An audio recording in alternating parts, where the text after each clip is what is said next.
And ಇನ್ನೊಂದು ಪ್ರಶ್ನೆ ಏನಕ್ಕೆ ಕಾಡುತ್ತೆ ಅಂತಂದರೆ ತುಂಬಾ ನಾನು ಏನಂದರೆ ಹೌದು ಸುದೀಪ್ ಸರ್ ಹೋಸ್ಟು ಪಾಪ ಅವರು ಹೋಸ್ಟ್ ಮಾಡ್ತಿದ್ದಾರೆ ಆ ಶೋ.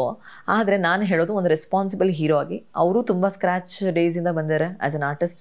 ಯಾವುದೋ ಒಂದು ಆರ್ಟಿಸ್ಟ್ನ ವೇದಿಕೆ ಮೇಲೆ ಕರೆದು ಈ ರೀತಿ ಒಂದು ಮಾಡೋದು ಎಷ್ಟು ಸರಿ ಅಂತ ಅವರು ಪ್ರಶ್ನೆ ಮಾಡ್ಬೋದಿತ್ತು, ಅಥವಾ ಮಾಡಿರ್ತಾರೋ ಏನೋ ಒಳಗೆ ಟೀಮ್ಗೆ, ಅದು ನಂಗೆ ಗೊತ್ತಿಲ್ಲ. ಬಟ್ ತುಂಬ ಇಂಪ್ಯಾಕ್ಟ್ ಆಗಿದಂತೂ ನಿಜ. ಯಾರಾದರೂ ಮಾನಸಿಕವಾಗಿ ತುಂಬ ವೀಕ್ ಇರೋರು ಇದ್ದರೆ ಏನಾದರೂ ಮಾಡ್ಕೋತಿದ್ರು. ಆಮೇಲೆ ಈಗ ನನಗೆ ಇನ್ನೂ ಒಂದು ಅನಿಸ್ತಿರೋದು ಏನಂತಂದರೆ ಅಲ್ಲಿರೋ ಕಂಟೆಸ್ಟೆಂಟ್ಸ್ಗಳ ಬಗ್ಗೆ. ಈಗ ನೋಡಿ, ವಿನಯ್ ಅವರು ಹೋದರು, ಅವ್ರು ನೆಗೆಟಿವ್ ಆಗಿ ಪುಟ್ರೆ ಆದರು. ಆಮೇಲೆ ಅವ್ರ ಹೆಂಡ್ತಿ ಬಂದು ಮಾತಾಡ್ತಾರೆ, ಅದನ್ನು ಸೋಷಿಯಲ್ ಮೀಡಿಯಾದವರು ಏನೋ ಒಂದು ಮಜಾ ತೊಗೊಳಕ್ಕೆ ಇನ್ನೊಂದೇನೋ ಮಾಡ್ತಾರೆ. ಬಟ್ ನನಗೇನು ಅನಿಸ್ತು ಅಂದರೆ, ಇಡೀ ಒಂದು ಪರ್ಸ್ನಲ್ ಲೈಫ್ನೇ ಪಣಕ್ಕಿಟ್ಟು 24/7 ಕಂಟೆಂಟ್ ಕೊಟ್ಟು ಮನೆಯವ್ರಿಗೆಲ್ಲ ಸ್ಟ್ರೆಸ್ ಕೊಟ್ಟು ನಾವು ಮಾನಸಿಕವಾಗಿ ಅದರೊಳಗಡೆ ಸ್ಟ್ರೆಸ್ ತೊಗೊಂಡು ಇಷ್ಟಕ್ಕೆಲ್ಲ ಎಷ್ಟು ಪೇಮೆಂಟ್ ಚಾರ್ಜ್ ಮಾಡಬೇಕು ಅಂತ ಅನಿಸುತ್ತೆ ಒಂದೊಂದು ಸಲ. ನೀವು ಯೋಚನೆ ಮಾಡಿದ್ರೆ ಗೊತ್ತಾಗುತ್ತೆ. ಇವಾಗ ಅವರು ಹೊರಗಡೆ ಬಂದಮೇಲೆ ಮತ್ತೆ ಸ್ಟ್ರೆಸ್ ಇದೆ ಅವ್ರಿಗೆ, ಬಿಕಾಸ್ ಆಗಿರೋವಂಥ ಒಂದು ಇದೆಲ್ಲ ನೋಡಿದಾಗ ಆಬ್ವಿಯಸ್ಲಿ ಒಂದು ಕಮೆಂಟೇ ಇಂಪ್ಯಾಕ್ಟ್ ಆಗುತ್ತೆ ಅಂತಲೇ ಇಷ್ಟು ಪೋಸ್ಟ್ಗಳು ಇಂಪ್ಯಾಕ್ಟ್ ಆಗಲ್ವಾ? ಇಂಪ್ಯಾಕ್ಟ್ ಆಗೇ ಆಗುತ್ತೆ. ಆ್ಯಂಡ್ ಒಳಗಡೆನೂ ಪಾಪ ಮಾನಸಿಕವಾಗಿ ಸ್ಟ್ರೆಸ್ ಇದ್ದಾರೆ. ಅವರು ಹೇಗೋ ಏನೋ ಪಾಪ ಆರಾಮಾಗಿದ್ರು ಲೈಫಲ್ಲಿ, ಬಟ್ ಅಲ್ಲಿ ಹೋಗಿ ಆ ಥರ ಆಯ್ತೇನೋ. ಆ್ಯಂಡ್ ಇನ್ಫ್ಯಾಕ್ಟ್ ನನ್ನ ಒಂದು ಎಷ್ಟೋ ಜನ ಸ್ನೇಹಿತರು ಪ್ರೀವಿಯಸ್ ಸೀಸನ್ಸ್ಗೆಲ್ಲ ಕಂಟೆಸ್ಟೆಂಟ್ಸ್ಗಳಾಗಿದ್ದಾರೆ. ಅದು ನನಗೂ ಗೊತ್ತಿತ್ತು, ಅವರು ಒಂದು ಪೊಟ್ರೆ ಮಾಡೋ ರೀತಿ ಎಡಿಟಿಂಗಲ್ಲಿ ಆಟಾಡ್ತಾರೆ ಅಂತ. ಆದರೆ ಹಂಗಿದ್ರೂ ನಾನು ಹೋಗಬೇಕು ಅಂತ ಯಾಕೆ ಅಂದ್ಕೊಂಡಿದ್ದು ಅಂತಂದರೆ, ಆಬ್ವಿಯಸ್ಲಿ ಒಂದು ಆರ್ಟಿಸ್ಟಾಗಿ ನನಗೆ ಕೊನೆಯದಾಗಿ ಏನು ಉಳ್ಕೊಳ್ಳುತ್ತೆ ಅಂದರೆ, ಹೌದು ನನಗೊಂದು ಪ್ರಾಜೆಕ್ಟ್ ಬೇಕು, ಒಂದಷ್ಟು ಜನ ನಿರ್ದೇಶಕರು ನನಗೆ ಗುರುತಿಸ್ಬೇಕು ಅನ್ನೋದು. ಈ ಸಲ ಒಂದು ಟಾಸ್ಕಲ್ಲಿ ಹಳ್ಳಿ ಟಾಸ್ಕ್ ಬಂತು.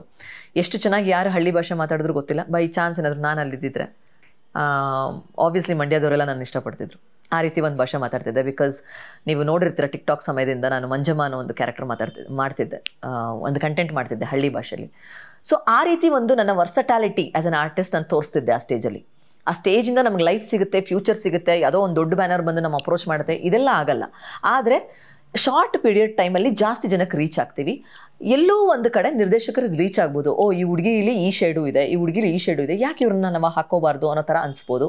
ಆ್ಯಂಡ್ ಯೂನಿವರ್ಸಲ್ ಟಾಪಿಕ್ಸ್ ಇರುತ್ತೆ ಗೊತ್ತಾ. ಇವಾಗ ಫಾರ್ ಎಕ್ಸಾಂಪಲ್ ಬಟ್ಟೆಯಿಂದ ರೇಪ್ ಆಗಲ್ಲ. ಸೊ ಈ ರೀತಿ ಒಂದು ವಿಷಯಗಳನ್ನ ಏನಂತಾರೆ ಸ್ಕಿಟ್ ಮಾಡೋದ್ರ ಮೂಲಕ ಅಲ್ಲಿ ಮಾಡಿದಾಗ ಜಾಸ್ತಿ ಜನ ನೋಡ್ತಾರೆ ಅದನ್ನು. ಸೊ ಯೂನಿವರ್ಸಲ್ ವಿಷಯಗಳನ್ನ ನನಗೆ ಏನು ಹೇಳ್ಕೋಬೇಕು ಅಂತಿರುತ್ತೆ ಅದನ್ನು ರೀಚ್ ಮಾಡಿಸೋದಕ್ಕೆ ಆ ಪ್ಲ್ಯಾಟ್ಫಾರ್ಮ್ ಬೇಕು ಅಂತ ಆಸೆ ಆಗಿತ್ತು. ಆ್ಯಂಡ್ ಏನೇ ಒಂದು ಅವ್ರು ಪೊಟ್ರೆ ಮಾಡಿದ್ರು ನನ್ನಷ್ಟಕ್ಕೆ ನಾನು ರಿಯಲ್ ಆಗಿ ಇದ್ಬಿಟ್ಟು ಬರೋಣ.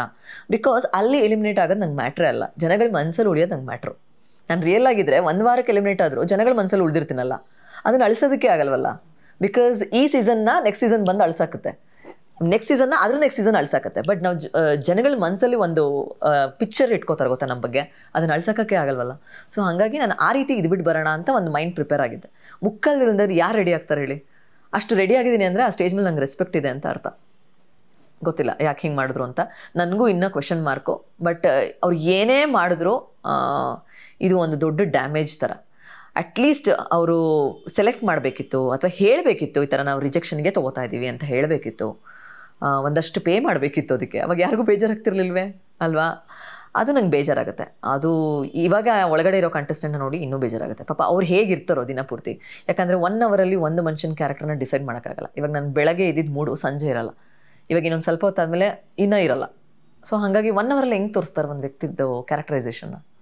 ಸೊ ಇದನ್ನು ನನಗೇನು ಅನಿಸುತ್ತೆ ಅಂದರೆ, ಬಿಗ್ ಬಾಸ್ ಅನ್ನೋದನ್ನ ರಿಯಾಲಿಟಿ ಶೋ ಅಂತ ನೋಡೋದಕ್ಕಿಂತ ಒಂದು ಎಂಟರ್ಟೈನ್ಮೆಂಟ್ ಶೋ ಅಂತ ನೋಡ್ಬೋದು. ಯಾಕೆ ಜನ ಜಾಸ್ತಿ ನೋಡ್ತಾರೆ ಅಂತಂದರೆ, ಇವ್ರ ಮನೆಯಲ್ಲಿ ಏನು ಕತೆಗಳಾಗಿದೆ, ಅವಳು ಹೆಂಗೆ, ಇವಳೇನು ಡ್ರೆಸ್ ಹಾಕಿದ್ದಾಳೆ, ಅವಳೇನು ಮಾಡಲು, ಇವನೇನು ಅಂದ ಅವಳಿಗೆ, ಅವನೇನು ಮಾಡಲು, ಇಂಥ ಕತೆಗಳು ನೋಡೋದಕ್ಕೆ ಜನಕ್ಕೆ ಜಾಸ್ತಿ ಇಂಟ್ರೆಸ್ಟು. ಸೊ ಹಾಗಾಗಿ ಈ ಒಂದು ಶೋ ಜಾಸ್ತಿ ಓಡ್ತಾ ಇದೆ. ಆ್ಯಂಡ್ ಆಬ್ವಿಯಸ್ಲಿ ಸುದೀಪ್ ಅವರು ಇದ್ದಾರೆ ಅನ್ನೋ ಕಾರಣಕ್ಕೂ ಓಡ್ತಾ ಇದೆ. ಒಂದು ಎಂಟರ್ಟೈನ್ಮೆಂಟ್ ಶೋ ಅಂತ ಹೇಳ್ಬೋದು ಇದನ್ನು. ಹೌದು, ಆಡಿಷನ್ ಇರುತ್ತೆ. ಹೌದು, ಸೈಕಲಾಜಿಸ್ಟ್ ಹತ್ರ ಒಂದು ಆಡಿಷನ್ ಇರುತ್ತೆ. ಲೈಕ್ ನೀವು ಮೆಂಟಲಿ ಹೇಗಿದ್ದೀರಾ ಅನ್ನೋದೊಂದು ಆಡಿಷನ್ ಇರುತ್ತೆ.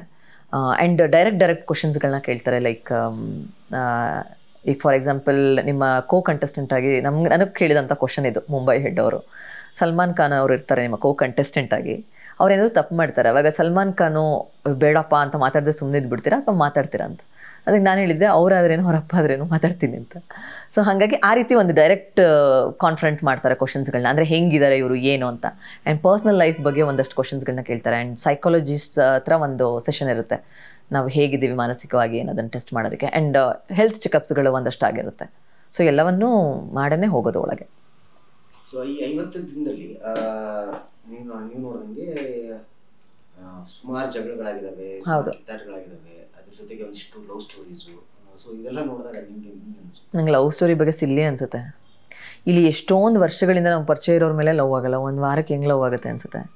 ಆ್ಯಂಡ್ ಅದು ಲವ್ ಅಲ್ಲ, ಇನ್ಫ್ಯಾಚುಯೇಷನ್ ಅಷ್ಟೇ. ಆ್ಯಂಡ್ ಹೊರಗಡೆ ಜಗತ್ತಿನ ಕಾಂಟ್ಯಾಕ್ಟ್ ಇಲ್ಲದೆ ಇರೋದಕ್ಕೆ ಯಾರೋ ಒಬ್ರು ಲೈಕ್ ಮೈಂಡೆಡ್ ಅವ್ರು ಸಿಕ್ಕಿದ್ರು ಅಥವಾ ನಾವೇನೋ ಶೇರ್ ಮಾಡ್ಕೋತಿದ್ದೀವಿ ಅಂದಾಗ ಅದನ್ನು ಜನ ಕೂಡ ಲವ್ ಅನ್ನೋ ಥರ ನೋಡ್ತಾರೆ. ಈಗ ಫಾರ್ ಎಕ್ಸಾಂಪಲ್ ಇವಾಗ ನಾನು ನಿಮ್ಮ ಜೊತೆ ಮಾತಾಡ್ತಿದ್ದೀನಿ ಅಂದ್ಕೊಳ್ಳಿ, ಇಲ್ಲಿ ನಾನು ಸ್ಮೈಲ್ ಮಾಡ್ಕೊಂಡು ಮಾತಾಡ್ತಿದ್ದೀನಿ, ಅದು ಯಾವುದೋ ಒಂದು ಕ್ಯಾಮ್ರಾದಲ್ಲಿ ರೆಕಾರ್ಡ್ ಆಗ್ತಿರುತ್ತೆ.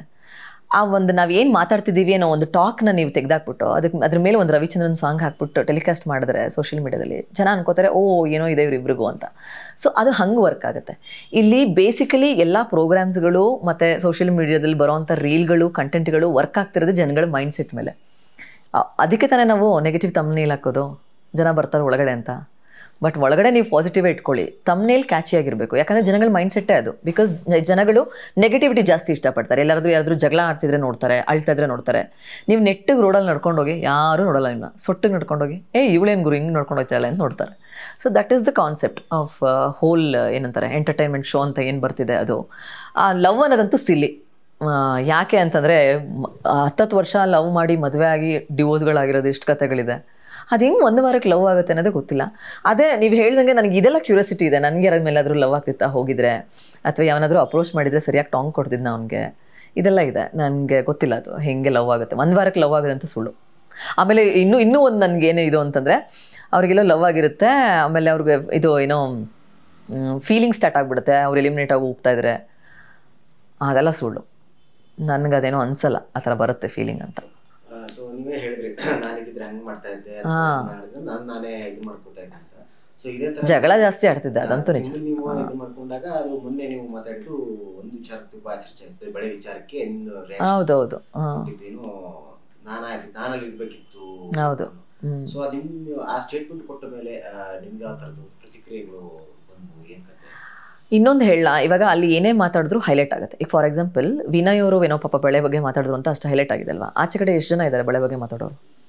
ಎಲ್ರಿಗೂ ಜಾಡ್ಸಿ ಹಂಗೇನೆ ಆಗುತ್ತಾ? ಇಲ್ಲ. ಆ್ಯಂಡ್ ಸಂಗೀತ ಅವ್ರು ಏನೋ ನಾನು ಬಳೆ ತೊಟ್ಟಿದ್ದೀನಿ ಅಂತೇನೋ ಹೇಳಿದ್ರಲ್ವಾ, ಅವ್ರು ಹೇಳಿದ್ದು ಎಷ್ಟು ಹೈಲೈಟ್ ಆಯ್ತಲ್ವಾ. ಅಲ್ಲಿ ಕ್ಯಾಮ್ರಾಗಳಿದೆ ಆ್ಯಂಡ್ ಯಾರೂ ಅವಳನ್ನ ಏನೂ ಮಾಡೋಕ್ಕಾಗಲ್ಲ, ಮ್ಯಾನ್ ಹ್ಯಾಂಡ್ಲಿಂಗ್ ಮಾಡೋಕ್ಕಾಗಲ್ಲ, ಸೇಫ್ಟಿ ಇದೆ. ಅಲ್ಲಿ ಮಾತಾಡಿದ್ರೆ ಹೈಲೈಟ್ ಆಗುತ್ತೆ. ಆದರೆ ಆಚೆ ಕಡೆ ಇರೋ ಜಗತ್ತು, ಫಾರ್ ಎಕ್ಸಾಂಪಲ್ ನಾನು ಇವಾಗ ನನಗೆ ಯಾವನಾದರೂ ರೋಡಲ್ಲಿ ಮಾತಾಡ್ದ ಅಂದರೆ ನಾನು ಇಮಿಡಿಯೇಟ್ ಆ್ಯಕ್ಷನ್ ತೊಗೋತೀನಿ. ಯಾವ ಕ್ಯಾಮ್ರಾ ಇಲ್ಲ, ಯಾವ ಸೇಫ್ಟಿ ಇಲ್ಲ, ಅವ್ನು ಏನು ಬೇಕಾದ್ರೂ ಮಾಡ್ಬೋದು ನನಗೆ. ಸೊ ನನಗನ್ಸುತ್ತೆ ಅಲ್ಲಿದ್ದರೆ ಜಾಸ್ತಿ ಹೈಲೈಟ್ ಆಗುತ್ತೆ, ಅಲ್ಲಿ ಮಾಡಿದ್ರೆ ಎಲ್ಲ ಹೈಲೈಟ್ ಆಗುತ್ತೆ ಅಂತ. ನೀವು ಆಚೆ ಕಡೆಯಿಂದ ಬಂದರೆ ಲವ್ ಮಾಡಿದ್ರೂ ಹೈಲೈಟ್ ಆಗಲ್ಲ, ಜಗಳ ಆಡಿದ್ರೂ ಹೈಲೈಟ್ ಆಗಲ್ಲ, ಒಂದು ಸ್ಟ್ಯಾಂಡ್ ತೊಗೊಂಡ್ರೂ ಹೈಲೈಟ್ ಆಗಲ್ಲ. ಅದೇ ಬಿಗ್ ಬಾಸ್ ಪ್ಲಾಟ್ಫಾರ್ಮಲ್ಲಿ ಮಾಡಿದ್ರೆ ತುಂಬ ಹೈಲೈಟ್ ಆಗುತ್ತೆ ಅಂತ ಅನ್ಕೋತೀನಿ. ಯಾಕೆ ಅಂದರೆ ಬಳೆ ಬಗ್ಗೆ ಮಾತಾಡೋರು ತುಂಬ ಜನ ಇದ್ದಾರೆ ಆಚೆ ಕಡೆನೂ. ನನಗೆ ಇಷ್ಟ ಆಗಲಿಲ್ಲ ಪರ್ಸ್ನಲಿ ಬಳೆ ಬಗ್ಗೆ ಮಾತಾಡಿದ್ವಿ ವಿನಯ್. ಯಾಕೆ ಅಂತಂದರೆ ಆಮೇಲೆ ಅದಕ್ಕಿಂತ ಮುಂಚೆ ಇನ್ನೊಂದು ಏನು ಇಷ್ಟ ಆಗಲಿಲ್ಲ ಅಂದರೆ, ಫಸ್ಟ್ ಒಂದು ಟಾಸ್ಕ್ಗೆ ಅವನು ಇಬ್ಬರು ಫೀಮೇಲ್ನ ಸೆಲೆಕ್ಟ್ ಮಾಡೋದೇ ಇಲ್ಲ, ಆಡೋಕ್ಕಾಗಲ್ಲ ಅಂತ. ಅದು ನಂಗೆ ಇಷ್ಟ ಆಗಲಿಲ್ಲ. ನಾನು ಇದ್ದಿದ್ರೆ ವಿನಯ್ಗೆ ಸಖತ್ತಾಗಿ ಟಾಂಗ್ ಕೊಡ್ತಿದ್ದೆ, ಅದಂತೂ ಗ್ಯಾರಂಟಿ. ಆ್ಯಂಡ್ ಅವಳು ಎಲ್ಲೋ ಸಂಗೀತ ಯಾವುದೋ ಸೈಡಲ್ಲಿ ವರ್ಕೌಟ್ ಮಾಡ್ತಿರ್ಬೇಕಾದ್ರೆ ಅವಳ ಬಗ್ಗೆ ಹಿಂದೆ ಏನೋ ಪಿಸು ಅಂತ ಮಾತಾಡೋದು, ಏನು ಗುರು ಅಷ್ಟೊತ್ತಿಂದ ಮಾಡ್ತಿಳು ವರ್ಕೌಟು ಹಂಗೆ ಹಿಂಗೆ ಅಂತ. ಸೊ ನಾನು ತೋರಿಸ್ತಿದ್ದೆ ರಿಯಲ್ ವರ್ಕೌಟ್ ಏನಂತ. ಸೊ ಈಗ ಬಿಗ್ ಬಾಸ್ಗೆ ನಿಮಗೆ ಅಪ್ರೋಚ್ ಮಾಡಿದಾಗ ನನ್ನ ಕುತೂಹಲಕ್ಕೆ ಈಗ ಸಂಭಾವನೆ ಬಗ್ಗೆ ಮಾತುಕತೆ ಆಗಿತ್ತು ನಿಮ್ಮ? ಸಂಭಾವನೆ ಮಾತುಕತೆ ಆಗಿತ್ತು. ಒಂದು ವಾರಕ್ಕೆ ಇಷ್ಟು ಅಂತ ಮಾತುಕತೆ ಆಗಿತ್ತು. ಒಂದು ವಾರಕ್ಕೆ ಇಷ್ಟು ಅಂದರೆ 4 ವಾರಕ್ಕೆ? 4 ವಾರಕ್ಕೆ ಇಷ್ಟು ಅಂತ. ಅಂದರೆ ಒಂದು ವಾರಕ್ಕೆ ಪೇಮೆಂಟಲ್ಲಿ, ಆ್ಯಕ್ಚುಲಿ ಒಂದು ತಿಂಗಳಿಗೆಲ್ಲ, ಒಂದು ವಾರಕ್ಕೆ ಏನು ಕೊಡ್ತಾರೆ ಅದೇ ಪೇಮೆಂಟ್. ಆ ಥರ ನಿಮ್ಮ ಸಸ್ಟೈನೇಬಿಲಿಟಿ ನೋಡಿಕೊಂಡು ಹಾಗೆ ಕಂಟಿನ್ಯೂ ಆಗ್ತದೆ. ಅದೇ ಸೇಮ್ ಫಿಕ್ಸ್ ಇರುತ್ತೆ ಹಾಗೇನೆ. ಸುಮಾರು ಜನಕ್ಕೆ ಈಗ ಇನ್ನೊಂದು ಅಂದರೆ ಬಿಗ್ ಬಾಸಲ್ಲಿ ಮೊದಲೇ ಎಲ್ಲ ಡಿಸೈಡ್ ಆಗಿರುತ್ತೆ, ಇವರೇ ಗೆಲ್ಲಬೇಕು, ಇವರು ಈ ಟೈಮ್ಗೆ ಇವ್ರು ಹೊರಗಡೆ ಹೋಗಬೇಕು, ಇವ್ರನ್ನ ಕೊನೆಯವ್ರಿಗೆ ಉಳಿಸ್ಕೋಬೇಕು ಅನ್ನೋದು ಮೊದಲೇ ಎಲ್ಲ ಫಿಕ್ಸ್ ಆಗಿರುತ್ತೆ ಅಂತ ಒಂದು ಅಭಿಪ್ರಾಯ, ಸಾರ್ವಜನಿಕರ ಅಭಿಪ್ರಾಯ ಇದೆ. ಸೊ ನಿಮ್ಮ ಮನೆ ಬಾಗಿಲವರೆಗೂ ಹೋಗಿ ಬಂದವರಾಗಿದ್ರಿಂದ ನಿಮ್ಗೆ ಏನ್ ಅನ್ಸುತ್ತೆ? ಈಗ ಫಾರ್ ಎಕ್ಸಾಂಪಲ್ ಚಿತ್ರದಲ್ಲಿ ಇದ್ದಿದ್ರೆ ಎಷ್ಟು ಗೊತ್ತಿಲ್ಲ ಅವ್ರು ಹೆಂಗ್ ತೋರಿಸ್ತಿದ್ರು ಉಳಿಸ್ಕೊತಿದ್ರು ನಿಮ್ಮನ್ನ, ಅಥವಾ ಇದು ನಿಜವಾನ ಹೆಂಗೆ ಅಂತ? ಈಗ ನನಗೆ ಸಿಂಪಲ್ ಆಗಿ ಒಂದು ಎಕ್ಸಾಂಪಲ್ ಕೊಡ್ತೀನಿ. ಇವಾಗ ನಾನು ಏನೋ ಒಂದು ದೀಪಾವಳಿ ಕಂಟೆಂಟ್ ಮಾಡ್ತೀನಿ, ದೀಪಾವಳಿದು ಶೂಟ್ ಮಾಡ್ತೀನಿ ಬೆಳಗ್ಗೆಯಿಂದ ಸಂಜೆವರೆಗೂ, ಬೇರೆ ಬೇರೆ ಬೇರೆ ಬೇರೆ ಬೇರೆ ಶಾರ್ಟ್ಸ್ ಎಲ್ಲ. ಬಟ್ ಆ 1 ನಿಮಿಷದ ರೀಲ್ಗೆ ಏನು ಎಡಿಟ್ ಮಾಡ್ತೀನಿ ಅದೇ ತಾನೇ ಮ್ಯಾಟ್ರ್ ಆಗೋದು. ಆ್ಯಂಡ್ 1 ನಿಮಿಷದ ರೀಲ್ನ ನಾನು ನೆಗೆಟಿವ್ ಆಗು ಎಡಿಟ್ ಮಾಡ್ಬೋದು, 1 ನಿಮಿಷದ ರೀಲ್ನ ನಾನು ಪಾಸಿಟಿವ್ ಆಗು ಎಡಿಟ್ ಮಾಡ್ಬೋದು, 1 ನಿಮಿಷದ ರೀಲ್ನ ನಾನು ವೈರಲ್ ಆಗೋ ಥರನೂ ಎಡಿಟ್ ಮಾಡ್ಬೋದು. ಇದು ಬೆಸ್ಟ್ ಎಕ್ಸಾಂಪಲ್. ಅಂದರೆ ಫುಟೇಜ್ ಇರುತ್ತೆ, ಎಡಿಟ್ ಮಾಡೋ ಸ್ಟೈಲು ಮ್ಯಾಟ್ರ್ ಆಗುತ್ತೆ. ಯಾಕೆ ಅಂತಂದರೆ ನನಗೆ ಇನ್ನೊಂದು ಕ್ವೆಶನ್ ಮಾರ್ಕು ವರ್ತೂರ್ ಸಂತೋಷ್ ಅವ್ರ ಬಗ್ಗೆ ಆಗಿತ್ತು. ಅವರು ಹೇಳ್ತಾರಲ್ವ ಹುಲಿ ಉಗುರೋದು ಏನೇನೋ ಆಯ್ತಲ್ವ. ನನಗೇನು ಪ್ರಶ್ನೆ ಅಂತಂದರೆ, ನಮಗೆ ಕೊಟ್ಟಿದ್ದಂಥ ಲಿಸ್ಟಲ್ಲಿ ಬ್ರ್ಯಾಂಡೆಡ್ ಐಟಮ್ಸ್ ತೊಗೊಂಡು ಹೋಗಬಾರ್ದು, ಪೆನ್ ತೊಗೊಂಡು ಹೋಗಬಾರ್ದು, ಪೇಪರ್ ತೊಗೊಂಡು ಹೋಗಬಾರ್ದು ಅಂತೆಲ್ಲ ಇತ್ತು. ಆದರೆ ಟೀಮಿಗೆ ಯಾಕೆ ಗೊತ್ತಾಗಲಿಲ್ಲ? ಯಾಕಂದರೆ ಎಂಟ್ರಿಲೆಲ್ಲ ನೋಡಿದ್ದಾರೆ ಅದನ್ನು, ಸರ್ ಅವ್ರು ಏನೇನು ಹಾಕಿದ್ದಾರೆ ಅದೆಲ್ಲ ನೋಡಿದ್ದಾರೆ. ಒಳಗೆ ಕಳಿಸ್ಬಾರ್ದು ಅಂತ ಯಾಕೆ ಗೊತ್ತಾಗಲಿಲ್ಲ ಟೀಮ್ಗೆ? ಅದೊಂದು ಪ್ರಶ್ನೆ. ಆಮೇಲೆ ಅವ್ರೇನೋ ಪಾಪ ಎಪಿಸೋಡಲ್ಲಿ ಏನೋ ಹೇಳ್ಕೊಂಡಿದ್ದಾರೆ ಅಂತ ಅನ್ಸುತ್ತೆ, ಇದು 20,000 ಕೊಟ್ಟು ತೊಗೊಂಡಿದ್ದೀನಿ, ಪವರ್ಫುಲ್ಲು ಅದು ಇದು ಅಂತ. ಅದನ್ನು ಎಡಿಟ್ ಮಾಡ್ಬೋದಿತ್ತಲ್ಲ, ಟೆಲಿಕಾಸ್ಟ್ ಮಾಡಬಾರ್ದಿತ್ತಲ್ಲ, ಮಾಡಿದ್ದಕ್ಕೆ ತಾನೇ ಇಷ್ಟೆಲ್ಲ ಆಗಿತ್ತು. ಅದು ನನಗೆ ಕ್ವೆಶನ್ನು ಆ್ಯಸ್ ಎ ಕಂಟೆಸ್ಟೆಂಟ್ ಅಲ್ಲ, ಆ್ಯಸ್ ಎನ್ ಆಡಿಯನ್ಸ್. ಆಮೇಲೆ ಈಗ ಏನಾಗೋಗಿದೆ ಅಂದರೆ, ಅಲ್ಲಿ ರಿಜೆಕ್ಟ್ ಆಗಿ ಬಂದಮೇಲೆ ಏನೋ ಒಂದು ಸೋಷಿಯಲ್ ಮೀಡಿಯಾಗಾದರೂ ಒಂದು ಏನಾದರೂ ಕಂಟೆಂಟ್ ಮಾಡೋಣ ಅದ್ರ ಬಗ್ಗೆ ಅಂದರೆ, ರಿಜೆಕ್ಟ್ ಆಗಿರೋದಕ್ಕೆ ಮಾಡ್ತಿದ್ದೀನಿ ಅಂತ ಅನ್ಕೋತಾರೆ ಜನ. That is wrong. ಯಾಕಂದರೆ 9 ಸೀಸನ್ಸು ಅಷ್ಟೇ ಆ್ಯಸ್ ಎನ್ ಆಡಿಯನ್ಸ್ ನನ್ನ ಒಪಿನಿಯನ್ ಏನಿದೆ ಅದು ಶೇರ್ ಮಾಡ್ಕೊಂಬಂದಿದ್ದೀನಿ. ಸೊ ನನ್ನ ಪ್ರಕಾರ ಏನಿದೆ ಅಂತಂದರೆ, ಅದನ್ನು ಟೆಲಿಕಾಸ್ಟ್ ಮಾಡಲಿಲ್ಲ ಅಂದರೆ ಇಷ್ಟು ಪ್ರಾಬ್ಲಮ್ ಆಗ್ತಿರ್ಲಿಲ್ಲ ಅಂತ ಅನ್ಸುತ್ತೆ. ಗೊತ್ತಿಲ್ಲ. ಪ್ರೀ ಡಿಸೈಡೆಡ್ ಇರಲ್ಲ, ಯಾವುದೇ ರೀತಿಯ ಸ್ಕ್ರಿಪ್ಟ್ ಇರಲ್ಲ, ಬಟ್ ಅದೇ ಎಡಿಟಿಂಗ್ ಮ್ಯಾಟರ್ಸ್. ಇವಾಗ ನೋಡಿ, ಎಷ್ಟೊಂದು ಜನ ಆಡಿಯನ್ಸ್ಗೆ ಲೈವ್ ನೋಡೋರಿಗೆ ಬೇರೆ ಒಪಿನಿಯನ್ ಇದೆ, 1 hour ಪ್ರೋಗ್ರಾಮ್ ನೋಡೋರಿಗೆ ಬೇರೆ ಒಪಿನಿಯನ್ ಇದೆ. ಮ್ಯಾಟರ್ಸ್. ಅದೇ ಇದು ಬೆಸ್ಟ್ ಎಕ್ಸಾಂಪಲ್ ಅಂದರೆ ಇದೆ ಸರ್. ಬೆಳಗ್ಗೆಯಿಂದ ಸಂಜೆವರೆಗೂ ಒಂದಷ್ಟು ಫುಟೇಜ್ಗಳನ್ನ ಶೂಟ್ ಮಾಡ್ತೀವಿ. 1 minute ರೀಲ್ಗೆ ನಾವು ಹೆಂಗೆ ಬೇಕಾದ್ರೆ ಕಟ್ ಮಾಡ್ಬೋದು, ಅದು ನಮ್ಮ ಟ್ಯಾಲೆಂಟ್. ಆ ಥರ ವರ್ಕ್ ಆಗುತ್ತೆ ಅಷ್ಟೇ. ಫುಟೇಜ್ ಇರುತ್ತೆ, ಅವ್ರು ಹೇಗೆ ತೋರಿಸ್ತಾರೆ 1 hourಲ್ಲೇ ಅದು.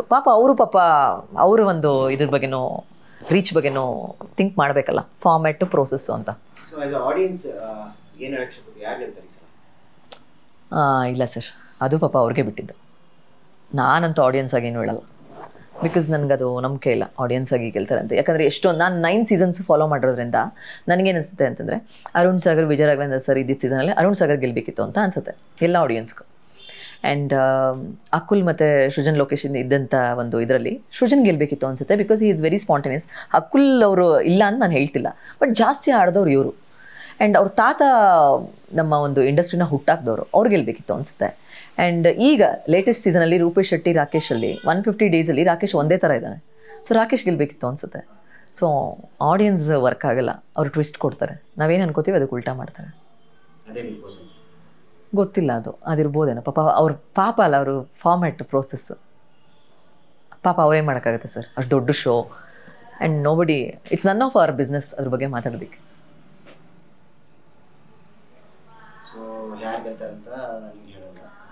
ನನಗನ್ಸುತ್ತೆ ಪ್ರತಾಪ್ ಗೆಲ್ಬೋದು ಅಂತ. ಆ್ಯಂಡ್ ಇನ್ನೊಂದು ಕಡೆ ಯೋಚನೆ ಮಾಡಿದ್ರೆ, ಬಿಕಾಸ್ ಅವರ ಚಾನಲ್ ಒಂದಷ್ಟು ಉಳಿಸ್ಕೋಬೇಕು ಅಥವಾ ಕೆಲಸ ಕೊಡಬೇಕು ಅಂತಂದರೆ ಯಾರಾದರೂ ಆ್ಯಕ್ಟಿಂಗ್ ರಿಲೇಟೆಡ್ ಇರೋರು ಗೆಲ್ಬೋದು ಅನಿಸುತ್ತೆ. ಸೊ ಪ್ರತಾಪ್ ಅಥವಾ ವಿನಯ್ ಅನಿಸುತ್ತೆ.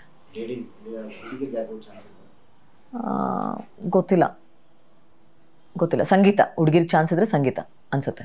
ಸೊ ಅಲ್ಲಿ ಒಳಗಡೆ ಇರೋರಲ್ಲಿ ನಿಮಗೆ ಯಾರು ಪರ್ಸನಲ್ ಆಗಿ ಮೊದಲಿಂದನೂ ಪರಿಚಯ ಉಂಟಾ ಅಂತ?